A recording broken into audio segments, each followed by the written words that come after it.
Olá, eu sou Silviane Andrade, estamos aqui para mais um Papo de Mãe Atípicas. Eu sou especialista em autismo, diretora das clínicas Neuropsicocentro e NPC Life, e há 15 anos a gente vem acompanhando famílias autistas.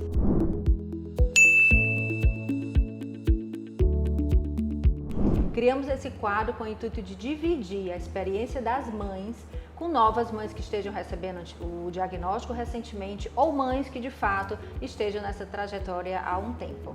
Sejam muito bem-vindos. Nós estamos aqui com duas mães muito especiais que vão trazer para nós toda a experiência, todas as vivências que elas tiveram desde o diagnóstico dos filhos. Ana Cláudia e Ana Cláudia, que estão com a gente para contribuir um pouco sobre essa trajetória. Eu vou pedir um pouco, Ana Cláudia, que tu fale sobre o teu filho, sobre o diagnóstico. A gente sabe que cada trajetória é única e é específica e ela pode contribuir com a história de uma outra família, de uma outra mãe. Né? Então eu queria que nesse momento tu trouxesse como foi o processo do diagnóstico, como foi essa descoberta, como é que estava a família nesse momento e como que esse diagnóstico veio. Sou mãe de 3, o Pedro é o caçula, Pedro Henrique, e ele tem 4 anos hoje, né? Então eu sou mãe da Lorena de 15 anos, do Lucas que fez 9 e o Pedro. Então assim, mãe, né, de crianças típicas, né, que achando que o Pedro estava com aquela demora de fala, né? E então achando normal, porque os outros também não demoraram para falar, para vir a fala. E a gente foi levando, né? Só que aí em 2020, ele nasceu em 2018. Em 2019, na verdade, no final de 2019, a pediatra me deu um alerta, falou: mamãe, acho que ele tá dentro do espectro autista. E eu, sem entender nada, nem tinha ideia do que era autismo, falei: não, acho que não, né? A primeira negação acho que é normal, né? Todas as mães acho que tem isso, a família, enfim. E aí ela falou: observa, vai para as férias, isso foi em novembro para dezembro, e quando vocês retornarem a gente vai vendo, né? 2019. E aí, com tudo, veio aquela loucura de final de ano e tal, veio a pandemia em março. E a gente foi deixar passar, não tinha atendimento, e eu falei: não, ele não é, é aquela coisa dentro de casa, com babá, então a gente não tinha aquela experiência de saber quais eram as características que levavam ele a ter, né? E aí em seguida, em março, em julho, minha mãe faleceu do Covid, minha mãe que era minha parceira, incrível, minha pessoa assim, de referência mesmo. Foi um baque, né, de ter perdido a mamãe. E logo, né, com toda a experiência de olhando tal, eu falei: realmente tem algum atraso ali. E ele já tinha estereotipias, então ele batia bastante as palminhas, as mãozinhas e mexia os braços. Mas já estava assim, atendia o interfone, falava de dia, de bom dia. Alguém chegava e ele falava: chegou. Então eu falei, ficava naquela dúvida, né? E aí, com isso a gente foi passando, e aí novembro de 2020, acho que aí começou a flexibilizar algumas coisas, a gente levou ele numa profissional, psicóloga, que até então não sabia para onde ir, né? A gente fica perdido, né? Sim. E muito YouTube, então muito conteúdo, então isso deixa a gente um pouco perturbada até, né? E aí essa profissional foi observando e foi me encaminhando e me mandou ir para um neuro, eu fui até um neuro e também não sabia qual neuro ir, enfim, né? Aquela coisa do começo. O pai no começo teve aquela negação e eu também, e aí o pai falou: não é, acho que não é, mas enfim, acabou que a gente foi no neuro e ele deu o diagnóstico em seguida, assim, só de olhar ele assim na primeira consulta ele já tinha dado o diagnóstico. E eu já estava muito fragilizada pela perda da mamãe. Eu não é possível, comecei aquela coisa da tristeza, de falar: não é possível, e agora o que vai ser? E meu marido falou: ele tem saúde, né? Então assim, não importa o que aconteça, se for a gente vai tratar e vai amar ele, porque ele é incrível. E se não for, a gente também vai ser tudo normal, então... E ele me deu muita força, né? E aí... Desculpa a emoção. Fique à vontade. Então ele foi muito forte, sim, e levou tudo numa leveza. E realmente eu acho que a gente tem que ser assim, né?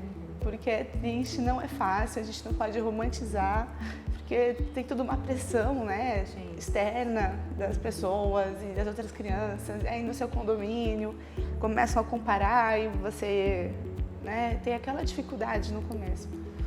E hoje, assim, graças a Deus a gente está muito bem encaminhado, graças a Deus a gente tem todo acompanhamento aqui na NPC Life, ele faz o contraturno, tem uma equipe envolvida e eu tenho também a sorte, né, vamos dizer assim, de ter uma equipe que trata dele muito bem, na escola também, eles são muito específicos e ajudam, claro, com algumas dificuldades, principalmente no convívio social, não por ele quer hoje estar perto de crianças, mas as crianças, enfim, saem de perto quando ele chega. E às vezes até tentei já falar para uma mãe, algum pai, mas eles falam, não, é normal, ele é assim na escola também.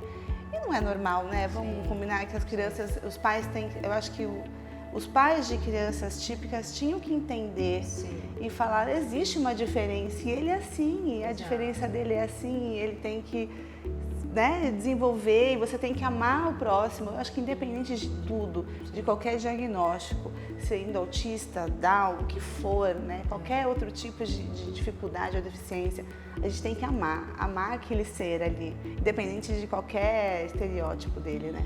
Sim. Então é isso. É uma história, Desculpa essa é uma história linda, né?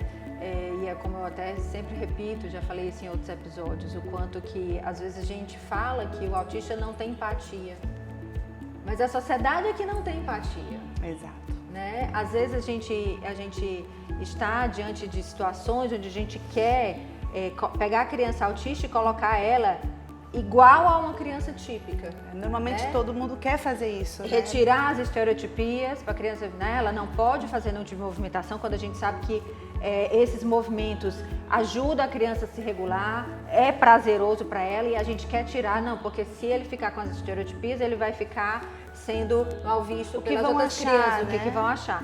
Então, na verdade, ao invés da gente tentar pegar uma criança autista e enquadrá-la como uma criança típica, a gente teria que pegar e desenvolver empatia das crianças típicas para entender os diferentes. Né? Eu vejo que a luta é tão grande das mães porque a gente não tem uma sociedade preparada para entender. Exato. Né? Entender e aceitar e trazer para junto, né, uma criança que tem a neurodiversidade, que tem as suas questões. Né? E o Pedro, hoje, eu vejo um avanço, a dificuldade maior dele é na fala, e aí a gente fica assim, e agora? Né? Como eu vou me comunicar? Como eu vou me conectar com meu filho? Eu acho que esse é o maior desafio, né? Os pais saberem como vai se comunicar com seu filho. Que a gente quer estar junto, a gente quer aquela reciprocidade dele, né? E aí é todo um trabalho, é todo um processo que você vai tirando de dentro aquela força, muita fé em Deus, sabe? Não ficar murmurando, né? Aquela coisa de murmuração, esquece murmuração, não pense em coisas ruins. Infelizmente eu tenho uma pessoa próxima que descobriu que também teve diagnóstico de autista e ela simplesmente está de cama e diz que está em luto. Gente, isso é muito triste, não façam isso. Não é luto, ele está vivo. Luta, né? É uma luta boa e a gente vai com garra, né? Conseguir fazer tudo que a gente quer, mas com felicidade e amor, né? Sim. É como a gente costuma falar, né? As mães, as famílias de autistas, elas têm que sair do luto para a luta. Por quê? Porque, de fato, a gente sabe a importância das intervenções, a importância dos profissionais, a importância da equipe nesse desenvolvimento, nessa evolução. O que, há algum tempo atrás, a gente não tinha tantas terapias e tratamento para autismo. A gente sabe que o autismo não tem medicação, tem tratamento, né? Porque você não trata com medicação autismo, você trata alguns sintomas de agressividade, a ansiedade, comorbidades associadas, e aí sim essas comorbidades têm medicação própria. Mas para o autismo não, e o tratamento do autismo são as terapias, são os tratamentos, daí a grande importância da gente correr atrás para pegar esse desenvolvimento do cérebro aí e conseguir estimular na hora certa. Então, o processo de luto é sofrido porque não que a criança tenha morrido, mas morreu aquela criança que eu idealizei enquanto mãe.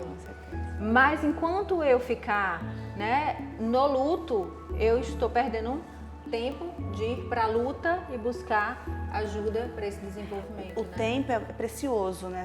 Principalmente no começo, quando a gente descobre, né, o diagnóstico, porque é um HD em branco e você tem que ali colocar todo tipo de informação e terapias com os profissionais corretos para você ganhar tempo ali e fazer de tudo para que naquele tempo valha a pena, né, e ele consiga desenvolver o quanto mais, né? Joia, eu vou falar aqui também com a Ana Cláudia, né, que tem um menino lindo, também dentro do espectro, né?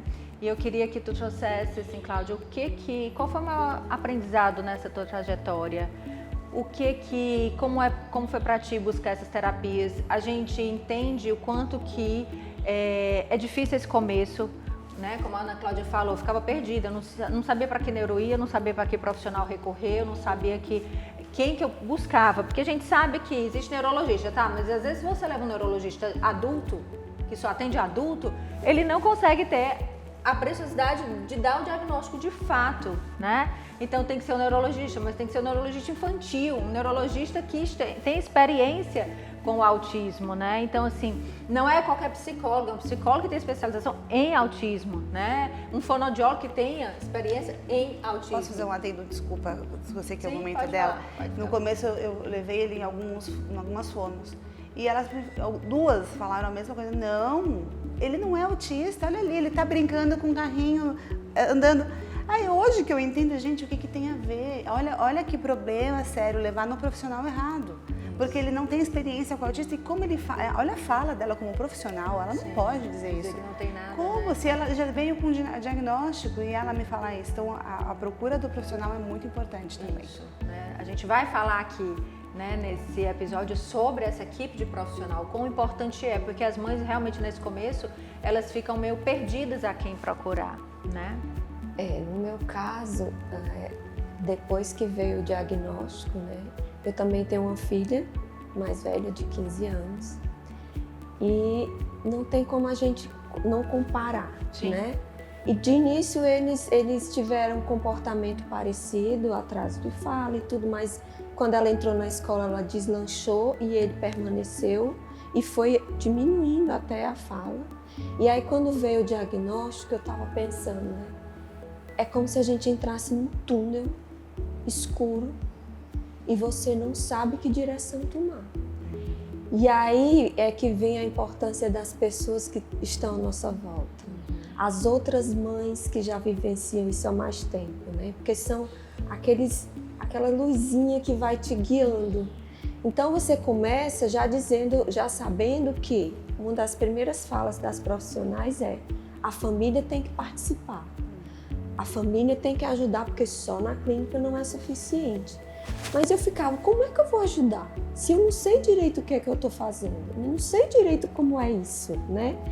E aí a minha luta foi estudar, pesquisar e procurar conversar muito com profissionais, com mães, pesquisar sempre canais no YouTube de pessoas que eu via que ali não era uma enrolação, que era uma matéria que ia me enriquecer, e aí eu ia tentando aplicar em casa, ia contando, felizmente, nos 3 primeiros anos de escola não, mas em seguida ele entrou numa escola que ele foi muito amado pelos colegas, porque ele não tem tanta dificuldade de fazer amizade, apesar de não falar tanto. Ele não é completamente sem fala, mas ele se comunica com o olhar. Então, ele começou a desenvolver maneiras de engajar os colegas por perto. E aí eu me apresentava no grupo das mães, já me dizendo que o meu filho é o Henrique, que o meu filho é a criança autista, que os filhos delas deviam levar para casa, que tinha um coleguinha diferente e tudo. E aí elas iam tratando o tema, eu ia passando matérias, e aí foi tão bonito, foi tão interessante que um dia eu presenciei ele chegar na turma e os coleguinhas irem levantando de um em um para abraçar e beijar. Aí a tia disse, calma gente, vamos esperar. Quem já beijou e abraçou o Henrique, senta para o outro coleguinha poder fazer a mesma coisa. E eu fiquei, meu Deus, que maravilha, porque a insegurança que a gente sente de deixar a criança, que quando você for buscar, você vai perguntar, e aí filho, como foi? E ele só te responde, foi. Você entrega um filho que você conhece na palma da mão para outras pessoas que não conhecem tanto e que ele não vai te reportar como foi aquele dia, mas eu sei pelo menos que ele é amado. Sim. E eu converso muito também com as profissionais da educação para ter essa troca e eu receber o que está acontecendo e elas me passarem, né? Eu passar para elas e elas me passarem. Tu traz uma experiência, Cláudia, que eu vejo muitos pais com essa angústia. Será se eu falo no grupo de mães que meu filho é autista, né? E aí às vezes não falam. A criança tem comportamentos diferentes. Aí os filhos das outras, o fulaninho fez isso, o fulaninho hoje chorou, o fulaninho hoje se jogou no chão, o fulaninho hoje teve uma crise. Corre de um lado para o outro, balança muitas mãos, fica pulando na sala de aula. Aí o que os pais pensam? Nossa, essa criança, né? E quando você se antecipa e faz esse processo, né? Gente, eu sou Ana Cláudia, mãe do Henrique, que tem autismo. Estou aqui para que vocês possam, né, dentro do possível de cada um, né, qualquer dúvida, que possam trabalhar com os filhos de vocês para tentar acolhê-lo, entendê-lo, né? Eu acho que passa a ter um sentimento enorme de empatia das outras mães. E quando você esconde, quando você não fala, como elas não sabem que tem um diagnóstico, é muito mais fácil julgar. E também elas ficam assim, sem saber como fazer, como orientar os filhos, né? Então realmente é muito complicado, mas eu acho que é uma experiência muito positiva, né? Antecipar para as mães da sala do seu filho na escola o diagnóstico. Eu acho que a chance de ter um acolhimento é muito maior do que quando você não faz isso, né? Com certeza. A experiência do colégio do Pedro também é muito interessante. Ele estava no primeiro, coloquei o primeiro aninho no outro colégio e aí agora troquei o ano passado e aí de cara assim a turma já acolheu e as crianças levantavam e aí eu não conhecia ainda os pais, porque eu ainda não, era muito recente, nova na escola.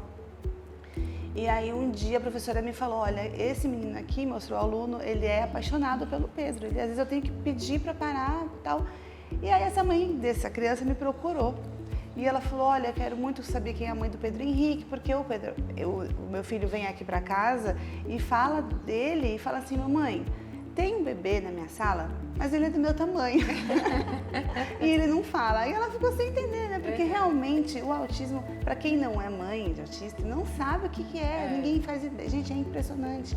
E a gente com tanta informação hoje, as pessoas não sabem. Não sabem, mas é porque às vezes as pessoas só vão atrás da informação quando bate no universo delas, na realidade delas. Somos né? assim, eu me ponho nesse. Você sabe como é o tratamento de uma leucemia? Não sabe, porque não é a tua vivência, né? Mas aí é onde eu admiro muito os pais de autistas, a luta, porque eles buscam muito conhecimento, buscam muito ter essas informações, porque de fato é isso que a gente precisa, né? Plantando sementinhas para a sociedade, pode começar no condomínio, depois na escola, nos ambientes que essa criança frequenta e ir, né, dando ali dosezinhas de conhecimento e informação, porque a experiência que algumas mães relatam é que isso é positivo, assim, as mães acabam tendo mais empatia e mais aceitação e acolhimento, né, com essa criança. Então essa experiência, eu penso que é uma vivência que é muito rica, né? E dentro da trajetória, Ana Cláudia, da busca pelos profissionais, como é que foi aí que vocês foram trilhando esse caminho, né? Já que é uma grande angústia de muitos pais que estão no começo. A gente veio para o NPC, né? Porque, assim, a gente sabia que tinha que procurar, o neurologista já passou uma lista de locais que faziam atendimento multidisciplinar e a gente veio, a Clarissa acolheu muito bem, foi assim, tivemos uma primeira conversa muito boa e aí a gente foi formando aquela equipe, né, que ia cuidando, que ia me ensinando a como tratar, que ia me mostrando, muitas vezes ele precisava da minha presença e ali tentava captar o máximo que elas estavam trabalhando, né? Mesmo que eu não soubesse exatamente o resultado em casa, mas eu imitava para ver se eu chegava em algum resultado, né? E assim foi.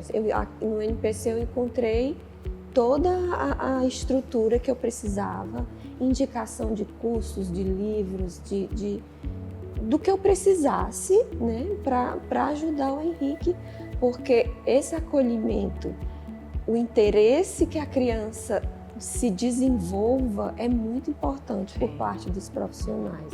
Profissional que não se envolve, que não ama o que está fazendo, não vai amar a criança, para ela tanto faz se ele está bem ou não está melhorando, ou não tá, mas para a gente é diferente. Cada sorriso, Avanço. cada olhar, cada palavrinha faz toda a diferença. E logo eu percebi que uma das coisas que ele ganhou, não me pergunte como, foi o contato visual que voltou. De repente o menino já estava atendendo pelo nome, que ele tinha perdido isso, e com contato visual. Então ali foi uma outra criança que brotou. Sim. E foi nas terapias que isso aconteceu. E você consegue identificar, porque quando a gente está falando de tratamento de autismo, a gente fala desse tratamento multidisciplinar.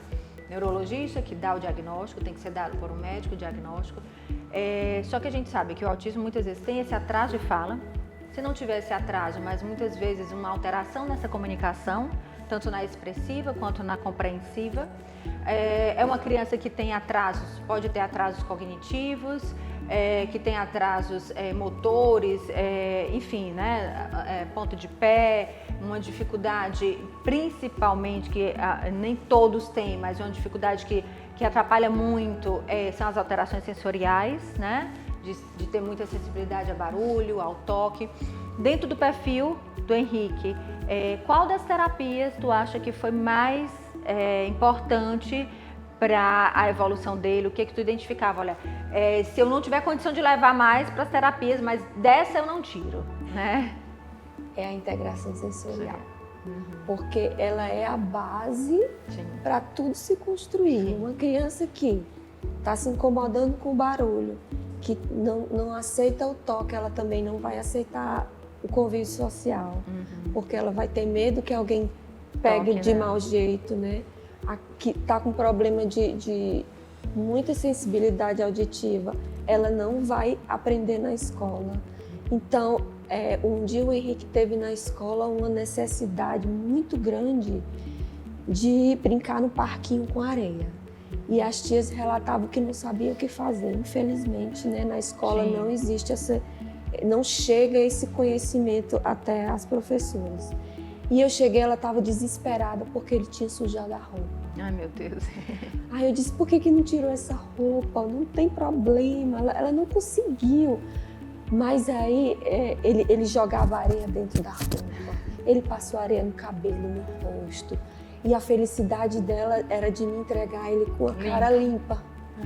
Aí, em seguida, elas me relataram que ele foi para a sala, pegou o pincel, escreveu o alfabeto inteiro e o nome dele sem solicitação. Quer dizer, o quanto ele estava precisando daquilo e o bem que aquilo dali fez para ele. Se ele tivesse em sala com aquela necessidade ali, ele não ia conseguir produzir nada, né? Então, tudo... Você não vai conseguir fazer uma sessão de aba bem se ele não estiver bem. Nada vai funcionar se o sensorial dele não estiver legal. Porque a gente sabe que dentro desse sensorial a criança pode ter hipersensibilidade ou hipossensibilidade. Aí a gente precisa conhecer muito dessa criança para entender qual é o perfil dele, né? Existem inclusive as dificuldades que eles têm de sentir fome, de sentir vontade de fazer xixi, de ir ao banheiro, porque eles não têm essas sensações. Então imagina uma criança que ela está incomodada o tempo inteiro. E para se regular, para se acalmar, para diminuir o nível de ansiedade, o nível de incômodo, ela precisa às vezes de alguma válvula de escape. E aí esse passar areia, talvez no corpo, era a necessidade que ele tinha, né, de ter esse toque aqui, isso ia ajudar ele a dar esse prazer para ele ficar pronto para uma atividade. E dias antes ele tinha pedido, vamos para a praia. E eu não Não se tocou, Não me que era uma toquei. demanda, né? Uma Não necessidade. me toquei, porque ele não conseguia dizer eu quero ir pra praia porque eu quero ir pra areia. Sim. Ele não conseguiu. Mas aí, a primeira oportunidade que ele teve, ele se jogou na areia. Aí agora eu já tô esperta. Quando Sim. ele disser eu quero ir pra praia, eu já é uma sei demanda, o que é. demanda Exatamente. sensorial dele. E é importante, né, essa coisa de você conhecer seu filho e, às vezes, nomear para ele. Henrique, eu entendo quando a mamãe está entendendo que quando você quer ir para a praia é porque você precisa do toque da areia. E aí, às vezes, comprar areiazinha cinética, que quando ou areia de praia mesmo, tem uma bacia em Pensei no casa. sabonete esfoliante. Né? É uma possibilidade, né? Mas essas sutilezas que a gente, né? Que a mãe pode trazer para dentro atípica precisa estar alerta até para dividir com os profissionais, porque são vivências, experiências que você tem em casa que às vezes o profissional não tem, a escola não tem, né? Então por isso que a gente fala que os pais de autista eles precisam realmente se apropriar do universo, do mundo e estudar mesmo, porque essas sutilezas, se você não sabe sobre as alterações sensoriais dele, nunca você ia linkar essa necessidade dele, do toque da areia, o quanto isso trazia prazer, o quanto isso trazia conforto, para que ali ele estivesse pronto para desenvolver uma atividade, né? Isso é muito importante. Sim.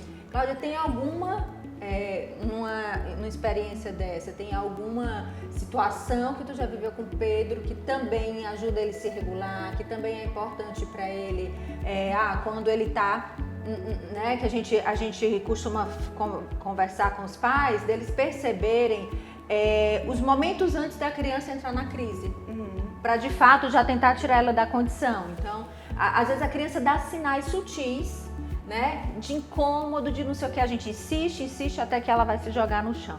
E ter essas percepções dessas sutilezas, né? Tem alguma experiência que tu tem com o Pedro que tu possa compartilhar? Sim, vejo que ele fala que é Pedro Henrique, olha que coisa. Duas Ana Cláudias e dois Pedros, né? Dois Henriques. Pedro Henrique. Mas então, como realmente, né, cada um é diferente, né, cada um tem uma experiência e que bom poder compartilhar isso. No caso do Pedro Henrique, ele é uma criança que, quando começa com a estereotipia, eu tento ali, né, encontrar alguma... Você disse sobre o profissional ou sobre a minha ação com ele? A sua ação com ele, a tua experiência, sim. depois a gente resgata do profissional. Então, quando ele tá ali com uma estereotipia ali mais forte, eu percebo que ele tá ocorrendo, que ele precisa ir em busca de algo, né? O que ele gosta muito é o reforçador dele, que a gente diz, né? Lápis e desenho, tudo que diz respeito a desenho. Adora colorir. Então o quarto dele é cheio de lápis de cor, minhas paredes da casa inteira são pintadas. Eu desencanei já. Sim. Eu desencanei e ele é tão fofo que ele não risca o papel de parede, que só é em um lado da parede da sala. O resto da casa inteira é rabiscada. Nossos quartos, as portas. Eu falei, quer saber? Eu não tô nem aí. Deixa ser feliz. Entendeu? Não tô nem aí. A casa tá preparada para ele, a gente é feliz assim. Até isso, eu acabei tendo que desconstruir isso em mim, porque eu sempre fui muito enjoada no negócio de decoração, né? Aquela coisa da mamãe também que trouxe tal, tapetes em casa, tal. Minha casa hoje tem a mesa de jantar, tá tudo delicioso, só o sofá ali, as paredes todas pintadas e tá tudo bem, né? Então eu acho que no caso do Pedro, a busca dele é por pintura, adora uma caneta, um lápis e um papel. Que legal, né? E é isso, você vê que são muitas sutilezas, né? E você, enquanto mãe, você tem que abrir mão de padrões que a gente tem, da casa arrumada, da casa linda, perfeita, em detrimento dele estar feliz. Sim. De você ter, como eu falo, a gente tem que escolher os problemas que a gente vai gastar energia. Exato. Né? Exato. Então, uma parede riscada, rabiscada, que tamanho de problema é esse em função do desenvolvimento do seu filho, em função da satisfação dele, né? E o que adianta ter a casa toda ali, ou então não poder tirar um brinquedo para deixar a casa arrumada e tá ali, feliz. Ele em crise, ele se desorganizando. Tapete, né? Também fiquei preocupada dele ficar correndo e cair, tropeçar, escorregar. Tirei tapete. Sim. E tá tudo bem. São né? vivências, né? E tem alguma área profissional que tu acha que para ele foi muito importante, que eu acho que aquela profissional, aquela terapia ajudou muito no desenvolvimento? Foi... Sim, eu acho que de primeira, como eu não entendia, eu fui na busca da fono, né? Da fono, da fala. Sim. Mas eu realmente acho que a integração sensorial é uma coisa muito importante, porque é isso, ele tem que se entender, ele tem que se sentir, ele tem que ali entender, né, os toques, a parte toda do desenvolvimento, para poder, então, até falar, né? Como que ele vai encontrar a forma de buscar algo se ele não tem, ele não sabe como buscar, né? Eu disse, olha, eu vou ligar, vai fazer barulho. Aí ele foi na mochila dele, pegou o abafador, colocou e voltou para a cozinha. Olha que lindo. Eu fiquei assim, não me veio na mente dizer, vá pegar seu abafador e volte. Ele mesmo fez, porque ele queria tanto aquele momento e sabia o que fazer, que não foi problema. Ele ficou ligando e desligando a batedeira de acordo com o meu comando. Foi tudo maravilhoso, o bolo ficou ótimo. Perfeito. A sensação que eu tenho é que, às vezes, quando a criança não fala, as pessoas pensam que a criança não entende. E, às vezes, a gente precisa nomear para elas. Essa sua dificuldade de barulho é porque, realmente, você escuta um barulho acima da média. Então, realmente, quando você precisar, coloca o abafador. Mesmo que a criança não fale, você nomear para ela as sensações dela e o que ela pode fazer, vai ajudar ela a ter essa atitude. Ele teve sem que você, né? Filho, a mamãe agora entende quando você pedir para a praia porque você está precisando, né, de um toque mais firme na pele. Então nós vamos em busca da areia. Então essa nomeação, né, e cada mãe e os profissionais entendendo a sutileza da criança e nomear, né, ajuda eles dentro desse processo, porque isso evita eles entrarem numa crise. Às vezes, por mais que ele desejasse o bolo, na hora que você virasse ali a batedeira, ele poderia sair correndo, desesperado, porque aquilo ali ia trazer um desconforto, né? Então, a gente realmente tentar identificar os sintomas e tentar nomear e já encontrar a estratégia de solução, né? Isso é super importante e válido, né? Para que a gente consiga que eles próprios... O autoconhecimento para a gente é fundamental. Para eles é um processo que é muito mais difícil. Então, a gente sempre fala, né? Que os pais são coterapeutas. Porque a partir do momento que você vai conhecendo seu filho, entendendo o que é bom para ele, você vai encontrando as estratégias de resolução junto com os profissionais para que, de fato, a gente consiga... E ajudando ele a se entender. Se entender. Que aí é onde, muitas vezes, se traz... para que um adulto receber um diagnóstico? Para ele se entender, para ele entender que todas as dificuldades dele é por conta do diagnóstico e ele não precisa se sentir dentro dessa culpa absurda de ser diferente. E que tem um atalho para ele não necessariamente passar por situações ruins. Sim, ele pode se proteger, ele tem mecanismo de se observar, de se proteger e cuidar para que não chegue, não venha culminar numa crise onde ele possa ficar se expondo sempre, né? Já aconteceu, assim, alguma situação que foi extremamente dolorosa dessa exposição social? É muito comum, né, na mídia, nas redes sociais, surgir situações onde crianças estão sendo expostas e aí a sociedade não tem ainda essa, né, em avião, em fila de espera de aeroporto, onde preparo, não se tem, né? Tem um preparo e é como eu sempre falo.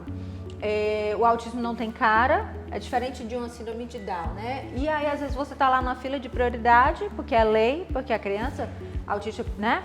E eles não entendem por que essa criança está aqui nessa prioridade. Porque vê o rosto, vê que está tudo ok, não, né?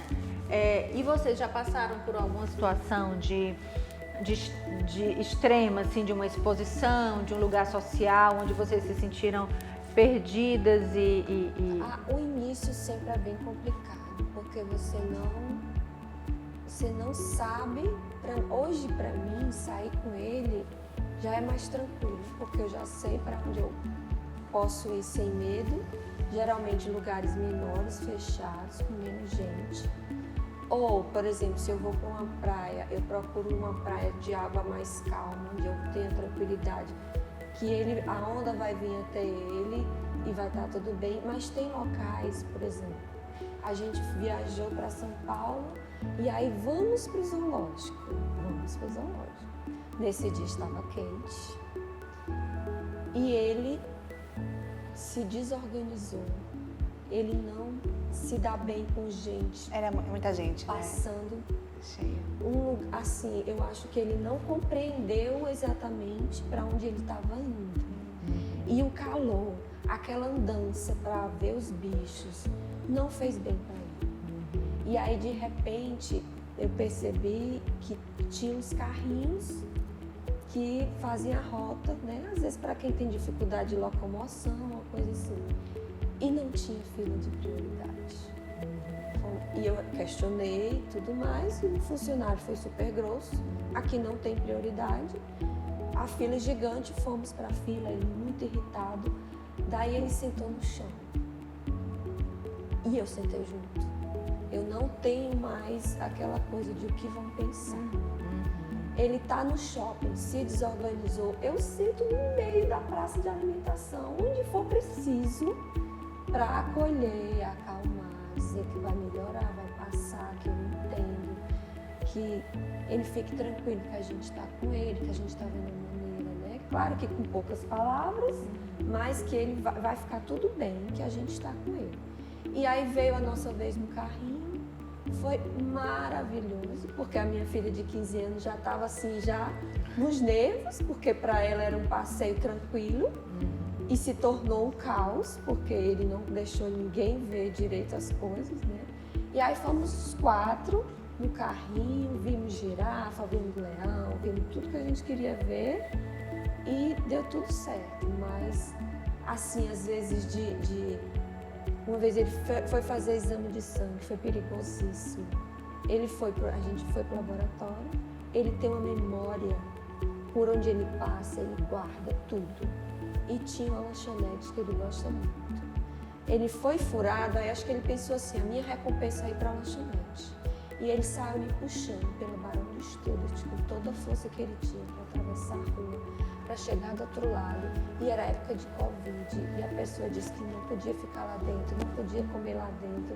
Foi assim um transtorno. Mas hoje em dia, com toda essa bagagem, né, do que fazer, onde ir de carro, onde ir de táxi, onde não ir, né? Me deram a sugestão de quando for para o shopping, alguma coisa, botar uma mochilinha nas costas para ele se sentir. Coletezinho, às vezes, né? Uma roupinha mais. Ele não aceita. Não. Mas a mochila ele aceita. Ainda não experimentei, porque eu tenho até medo de voltar. Mas assim, a gente vai aprendendo, né? Não há mal que a gente não aprenda, né? Sim. Então hoje em dia já está mais tranquilo, porque eu já tenho minhas precauções, ele já está mais crescidinho. Isso por um lado é bom, porque ele já entende um pouco mais, mas por outro lado é ruim, porque eu não tenho mais a capacidade de botar no braço. Isso. Então é isso, sempre acontece. No início vai acontecer, mas não é por isso que a gente vai desistir. Sim. Nem trancar o menino em casa, para não se expor, para não... A questão é a segurança. Sim. Às vezes até eu perco um pouco a moral com ele, porque eu faço mais concessões fora de casa, para não gerar aquele perigo desnecessário. Mas em casa, aí sim, aí eu tento me impor. Em casa o ambiente já é mais já seguro, é mais confortável, aí dá para ir né? No ritmo de mãe mesmo. Sim. É um aprendizado, né? Cada criança traz para a mãe um aprendizado que não se tinha antes, né? Então você, de fato, testando e entendendo quais são os ambientes que são mais ansiogênicos, mais desconfortáveis, quais são os ambientes que ele tolera mais, estabelecer sempre que possível, quando for algo muito diferente, a rotina visual do passo a passo do que vai acontecer, talvez isso ajuda a diminuir a ansiedade, né? Mas é um universo a ser desbravado e que cada criança, né? Uma vai querer muito estar ali naquele lugar do zoológico, outros realmente não vão conseguir tolerar, né? E cada mãe vai ter que ir testando, entendendo o seu filho para tentar fazer estratégias que possibilite com que ele fique mais confortável possível, né? Tu tem alguma experiência, Cláudia, assim, de situação em público que já tenha vivenciado, que foi difícil, que foi? Eu tô aqui tentando buscar, assim, mas o Pedro tem 4 anos ainda. Sim. Então, ainda é recente, eu acredito que a Ana Cláudia, minha xará, que tem muito mais história para contar pra gente, né? Mas, assim, até hoje, assim, uma situação constrangedora, graças a Deus, eu não passei ainda. Mas, eu vou falar por mim, às vezes eu fico sem jeito, claro, porque a gente está num mercado, em qualquer outro lugar mais social, que ele fica fazendo algum movimento e ainda a gente fica com aquela vergonha, entende? De falar, meu Deus. Aí às vezes alguém olha, tal, até dá um sorrisinho e fala, ele é autista e tal. Aí eu não sei até que ponto a gente tem que ficar falando, sabe, também. Ou tem que falar para as pessoas se conscientizarem, né? Mas... porque a partir do momento que talvez as pessoas saibam mais, elas vão olhar com menos julgamento. E buscar, eu quero muito, eu tenho mais problema assim agora interno, assim, que eu digo no condomínio, no colégio não, graças a Deus, mas no condomínio está sendo muito difícil, assim. As crianças têm um grupinho ali da idade dele e ele não ataca ninguém, ele não vai para cima, ele é só diferente e isso incomoda as crianças. Então o que eu tenho passado de diferente, assim, alguma coisa que tem mexido comigo é isso, dele entrar na cama elástica e aí todo mundo, vamos sair, o menino chato chegou, né? Ou então sair ainda atrás dele todo mundo, menino chato, e ele, um dia tem um espelho d'água na entrada do meu condomínio, ele se jogou nesse espelho d'água, porque as crianças estavam em cima, entendeu?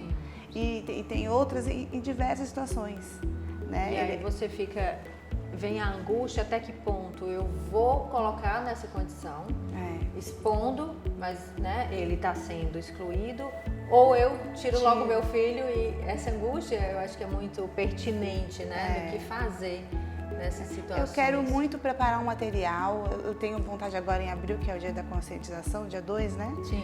Eu quero muito, eu estou com isso na cabeça de preparar um material e pôr um brindezinho, um lápis, alguma coisa com um texto explicativo e eu vou entregar para todo mundo que eu conheço e todo mundo do condomínio. Sim. Eu quero, é uma vontade minha, porque as pessoas têm que entender, gente. Sabe que muito uma vez eu passei por uma experiência também no condomínio e eu pensei assim, vou fazer um piquenique e juntar as crianças e que elas tenham mais contato com ele nas brincadeiras que ele gosta, alguma coisa do tipo, porque eu penso assim, a gente não pode impor aceitação, principalmente com criança, porque criança é muito sincera, ela gosta ou ela não gosta, e muitas vezes cruel, porque às vezes ela vai fazer essa tortura no outro, né?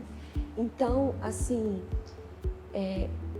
criar oportunidade, chamar de um em casa, vamos assistir um filme, porque eu acho que o amor, o vínculo é quem vai derrubar o preconceito.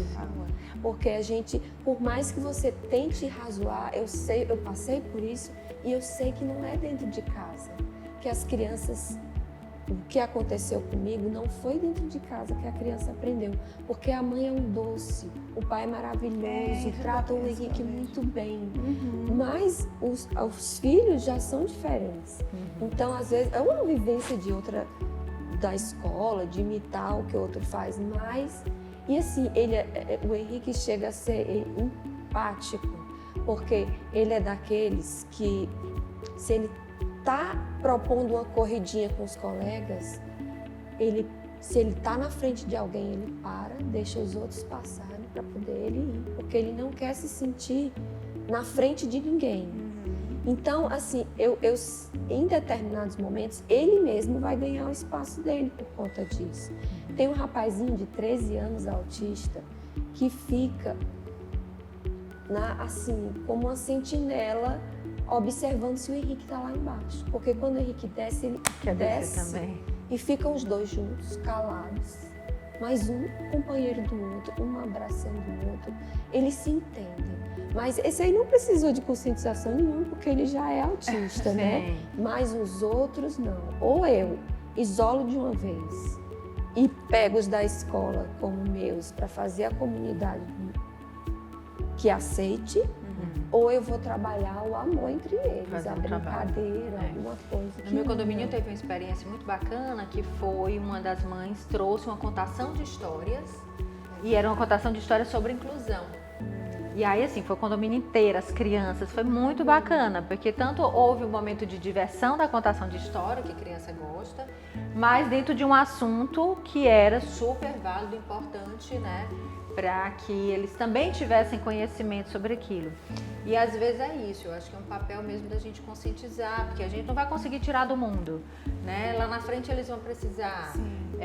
Então, lógico que também não colocar num extremo de uma exposição absurda, todo dia ele tem que descer. Não, vamos escolher 2 dias que ele possa descer acompanhado para ter um mínimo de segurança de que ele não vai estar em situações tão adversas, né? Então, uma exposição aí controlada, dirigida, né? Segura. Porque ele sente, ele tá sentindo. Eles sentem. Mas ele fica na varanda, eu moro no 4º andar, e ele fica na varanda olhando, porque a cama elástica é bem na frente, assim, do gramadão, e ele fica olhando, ele gosta, ama, e aí tem a brinquedoteca também, que também tem, então ele gosta, é uma coisa que ele gosta, ele pega a nossa mão, leva até a porta, sabe? Mas eu vou ter que saber Leva equilibrar, um lanchinho né? para um coleguinha, faz uma mesinha de lanche. Olha o que o Pedro Henrique trouxe para os amiguinhos dele, que querem brincar no pula-pula com ele. Vai puxando. Criando estratégias, né? De envolver essas crianças, né? É igual quando a gente era adolescente, que só jogava quem era o dono da bola. Era a certeza que a gente tinha. Quem era o dono da bola jogava. E aí quem jogava menos ficava se sobrasse a vaga. Então você faz o Pedro Henrique ser o dono da bola. É ele que vai escolher. Pra juntar, né? É Verdade. Mas assim, todos os lugares que eu tenho ido, tem um parque aquático que é muito conhecido, gente, é impressionante o preparo que eles têm. Então tem lugares que são incríveis, né? E tem lugares que a gente se decepciona e que a gente precisa buscar isso. E assim, é a luta. É a luta, né? E, bom, para finalizar, eu gostaria de agradecer muitíssimo, né, Ana Cláudia, sobre as histórias do Pedro Henrique, do Henrique, que vão abrilhantando, que vão essas trocas, como eu falo, é tão único cada situação que às vezes um tracinho da tua fala chega para uma mãe dentro dessa experiência, eu vou fazer também igual, deu certo para ela, eu vou tentar comer, pode ser que dê também. Então são esse compartilhar, né, que a gente, de experiências que a gente acredita que a gente pode impactar outras mães e outras famílias, para que a gente possa construir uma vida para essas crianças diferente, né? Então, assim, agradeço muitíssimo a presença de vocês, terem saído de casa para a gente falar um pouco e, de fato, contribuir para essas mães. Bom, esse foi o nosso episódio, né, Papo de Mãe, com essas 2 convidadas que têm trajetórias belíssimas com seus filhos autistas e que foi super importante o compartilhamento dessas experiências para que a gente possa ir somando, disseminando conhecimento, compartilhando experiência para que outras mães autistas possam se sentir acolhidas, entendidas nessas trajetórias.